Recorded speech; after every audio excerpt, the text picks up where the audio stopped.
Assalamualaikum warahmatullahi wabarakatuh. Alhamdulillahilladzi arsala rasulahu bil huda wa dinil haqq liyudhhirahu 'ala dinihi kulli wa kafa billahi syahida. Ashhadu an la ilaha illallah wa ashhadu anna Muhammadar Rasulullah. Allahumma salli ala Muhammad wa ala ali Muhammad kama sallaita ala Ibrahim wa ala ali Ibrahim innaka Hamidum Majid. Alhamdulillahirabbil alamin. Puji syukur marilah senantiasa kita panjatkan kehadirat Allah Subhanahu wa taala atas nikmat rahmat yang Allah berikan kepada kita pada kesempatan pagi hari ini. Allah masih memberikan kenikmatan, kesempatan, kesehatan, dan membangunkan kita untuk senantiasa beribadah dan beribadah lagi kepada Allah Subhanahu wa taala. Insya Allah kesempatan yang diberikan Allah pada kita ini merupakan kesempatan yang tidak kita sia-siakan dalam meraih ridhonya, dalam menuju surganya Allah Subhanahu wa ta'ala. Selanjutnya selawat serta salam marilah senantiasa kita tujukan kepada uswah hasanah kita Rasulullah Muhammad sallallahu alaihi wasallam. Atas ajaran Islam yang diberikan kepada kita semua, Allah menjanjikan dengan Islam kita akan selamat. Inna dina indallahil Islam. Insya Allah kita semua senantiasa taat, senantiasa mengikuti sunnah-sunnahnya dalam menjalankan semua aktivitas kita. Karena apa? Salah satu amalan yang diterima Allah Subhanahu wa taala, pembicara terdahulu menyampaikan yang pertama adalah niat. Niatnya pun leres napa dereng. Niat lillahi ta'ala, hanya mengharap Allah Subhanahu wa ta'ala dan mengharap ridhonya. Karena amalan yang kita lakukan, sebanyak apapun amalan yang kita lakukan, kalau Allah itu tidak ridho, akan sia-sia. Artinya ketika kita mengawali niat sebagai usaha untuk menggapai ridho Allah Subhanahu wa taala, tentunya kita mau dan mampu serta berharap apa yang kita lakukan itu Allah ridho. Yang kedua, sesuai sunnah, sesuai aturan yang dilakukan, yang dianjurkan Rasulullah Muhammad SAW. Ibu bapak yang kula hormati, semoga siam kita, sholat malam kita yang telah kita lakukan ini Allah ridha. Allahumma amin.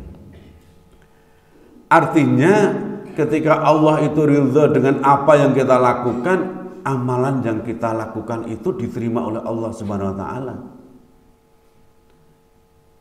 Yang mana Allah telah menjanjikan, mangkana Allah menjanjikan barang siapa yang pada bulan Ramadan, man syoma Ramadhana, di siang hari dia melaksanakan siam Ramadan, man qoma Ramadhana, dan di malamnya menegakkan qiyam Ramadan dengan dasar iman, mengharap ridho Allah Subhanahu wa taala, Allah akan memberikan ampunan kepada kita.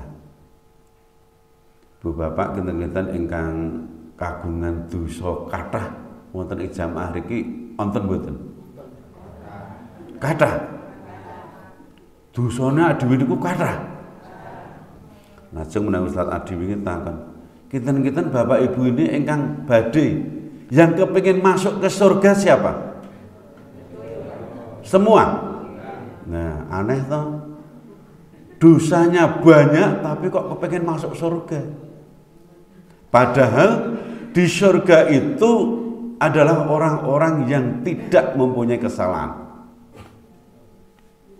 Di surga itu tidak ada orang-orang yang mempunyai dosa, artinya bersih. Dikisahkan di surga itu tidak ada orang tua. Kados Mbah Hinem itu enggak ada. Bukan berarti di surga itu tidak diperuntukkan orang tua, enggak. Akan tetapi ketika kita nanti kembali ke surganya Allah Subhanahu wa taala itu, kita kembali menjadi muda semua. Brigas-brigas, rasa-rasa, kuat-kuat. Kuat ling ibadah, kuat lenopo kemawon. Sehingga ketika adanya fenomena permasalahan, kita banyak salah, banyak dosa, tapi kita mempunyai keinginan untuk ke surganya Allah Subhanahu wa taala, Allah memanggil kita, ya ayyuhalladzina amanu. Allah itu menyeru kita khusus yang beriman saja. Kalau kita merasa terpanggil ketika kita beriman, salah satu panggilan di bulan Ramadan adalah Syam Ramadan. Mengulang, ciri-ciri orang yang beriman itu ketika didengarkan kalimat Allah, kata-kata Allah, hatinya bergetar. Bukan berarti nek poso itu terus ngredekan, deg-degan. Mboten. Akan tetapi salah satu panggilan Allah adalah azan. Azan itu merupakan salah satu panggilan Allah Subhanahu wa taala.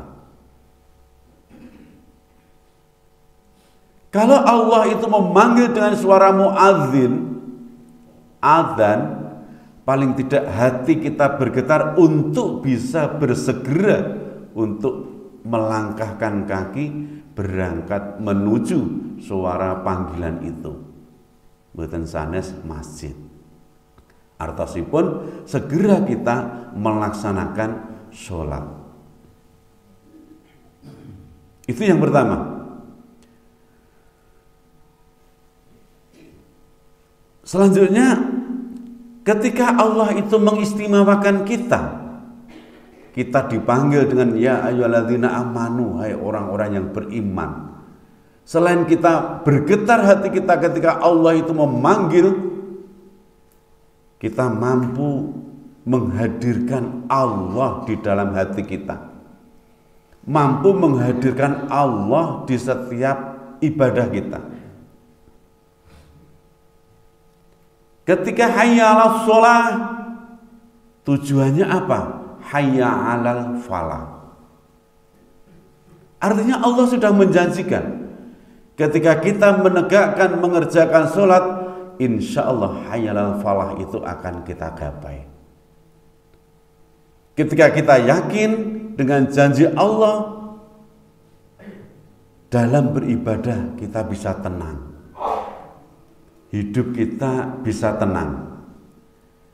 Karena rezeki yang diberikan Allah kepada umat manusia, kepada kita semua, kepada makhluknya, Allah telah menggariskan batasan rezeki itu. Sehingga ketika ketenangan jiwa, ketenangan hidup di dunia, yang membuahkan ketenangan ketika kita beribadah pada Allah Subhanahu wa taala, ketika kita sholat, ketika kita puasa, ketika kita zakat, ketika kita haji, ketika kita apa saja itu dengan ketenangan dan mengharap ridha Allah Subhanahu wa taala, tidak lain adalah kita mengharap ridha Allah Subhanahu wa taala. Artinya ketika hidup kita itu sudah kita pasrahkan kepada Allah Subhanahu wa taala, kita serahkan kepada Allah Subhanahu wa taala dengan usaha yang telah kita lakukan. Kita bertawakal kepada Allah Subhanahu wa taala dengan apa yang telah kita usahakan. Insya Allah ketenangan jiwa, ketenangan hidup itu akan kita gapai. Sehingga ketika kita itu mendapatkan ketenangan dalam jiwa kita, kerja kita tidak kemerungsung.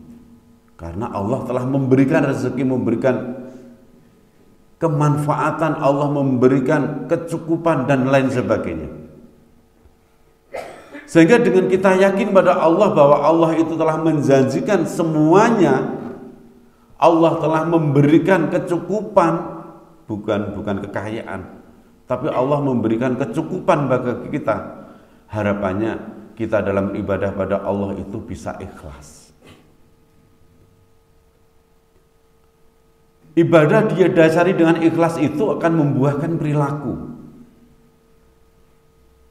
Perilaku yang bisa diterima oleh teman kita, perilaku yang bisa diterima oleh tetangga kita, perilaku yang bisa bermanfaat bagi orang lain. Artinya nilai ibadah itu tidak hanya berbakti mengabdi taat pada Allah Subhanahu wa taala.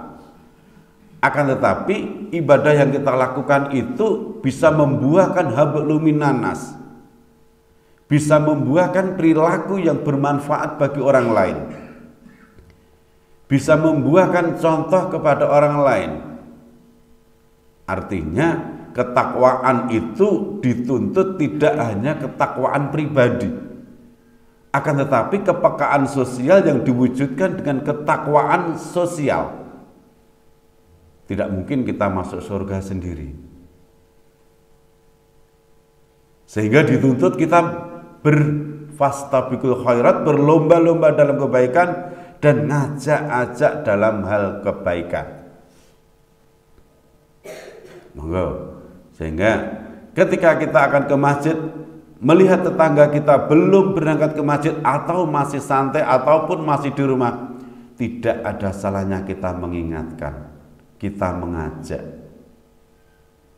Sehingga mengajak kebaikan itu tidak terbatas hanya di mimbar, akan tetapi di perilaku, di kehidupan sosial itu merupakan media, merupakan wahana untuk senantiasa mengingatkan tetangga kita, mengingatkan keluarga kita, mengingatkan jamaah kita. Yuk kita ke masjid, yuk kita berperilaku yang Islami, yuk kita berbuat amar ma'ruf nahi munkar dan sebagainya. Ibu bapak jamaah salat subuh rahimakumullah.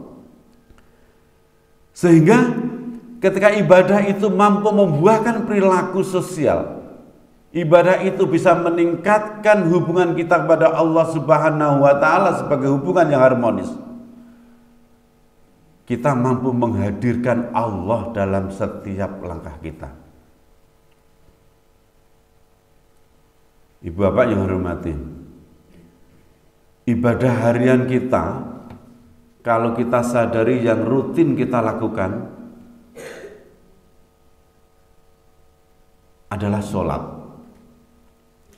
Sholat itu merupakan ibadah harian kita yang rutin.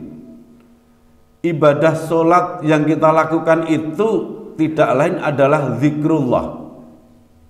Sholat itu sebagai mi'rajnya hamba, mi'rajnya kita kepada Allah Subhanahu wa taala. Sehingga sholat itu dijadikan pembeda antara yang muslim dan kafir. Ketika Rasulullah ditanya apakah yang membedakan seorang muslim dan kafir itu adalah sholatnya. Sehingga marilah sholat yang kita lakukan, sholat yang kita jadikan ibadah unggulan kita, sholat yang kita jadikan ibadah harian kita, jangan sampai hanya menjadi sholat yang rutinitas, yang tidak berkualitas. Artinya apa?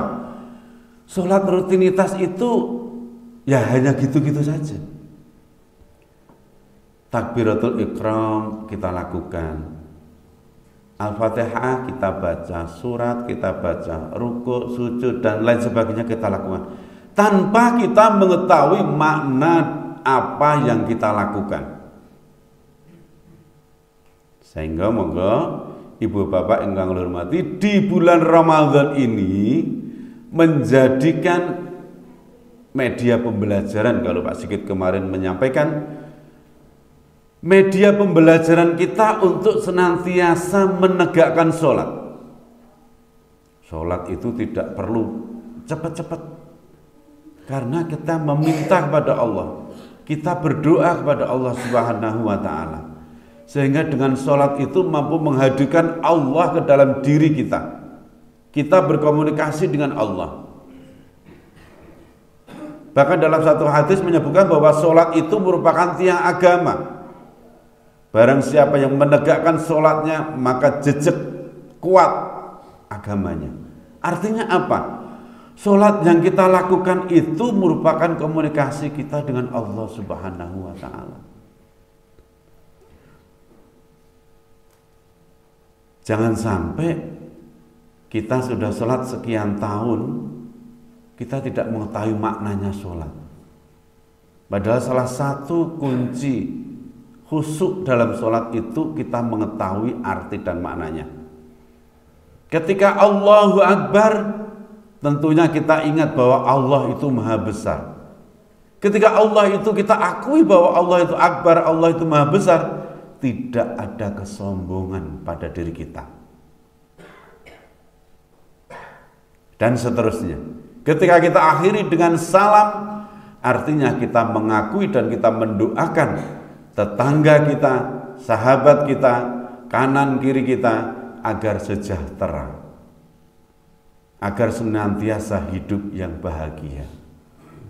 Itu, Ibu Bapak yang hormati, 3 perkara dalam mendukung keimanan kita. Yang pertama, kita ulangi bahwa ketika ada panggilan Allah Subhanahu wa Ta'ala, itu kita akan segera bergetar, kita akan segera bertindak, kita akan segera melaksanakan apa yang diserukan oleh Allah Subhanahu wa Ta'ala. Yang kedua, adanya kita menghadirkan dalam hidup kita itu ketenangan jiwa, ketenangan batin, sehingga membuahkan ibadah yang khusyuk, perilaku yang santun, perilaku yang islami. Yang ketiga, adanya menghadirkan Allah di setiap langkah kita, menghadirkan bahwa Allah itu melihat di setiap kita, melihat setiap gerak-gerik kita, atau sebaliknya kita menghadap Allah itu kita melihat Allah SWT. Artinya ketika Allah itu melihat, mata yang kita punya itu tidak hanya sekedar untuk melihat, akan tetapi bisa mampu melihat sesuai moral yang ada. Mata itu kalau hanya untuk melihat seperti yang lain, hewan yang lain itu juga punya mata, fungsinya untuk melihat. Artinya tidak ada bedanya ketika kita melihat sesuatu secara umum tanpa moral dengan hewan yang mempunyai mata yang bisa juga untuk melihat. Mulut, ketika kita mempunyai mulut, kambing menika mbek nika nggih berfungsi mulutnya, lidahnya berfungsi. Akan tapi kita sebagai orang yang beriman harus mampu menggunakan mulut sesuai moral, sesuai agama kita. Tidak berkata yang buruk, tidak menggunjing, tidak gosip dan lain sebagainya. Itu yang bisa saya sampaikan pada kesempatan pagi hari ini. Mudah-mudahan ada manfaatnya khususnya bagi kita. Marilah pada bulan Ramadan ini kita senantiasa meningkatkan ketaatan kita kepada Allah Subhanahu wa Ta'ala dengan ibadah-ibadah sunnah ataupun ibadah wajib.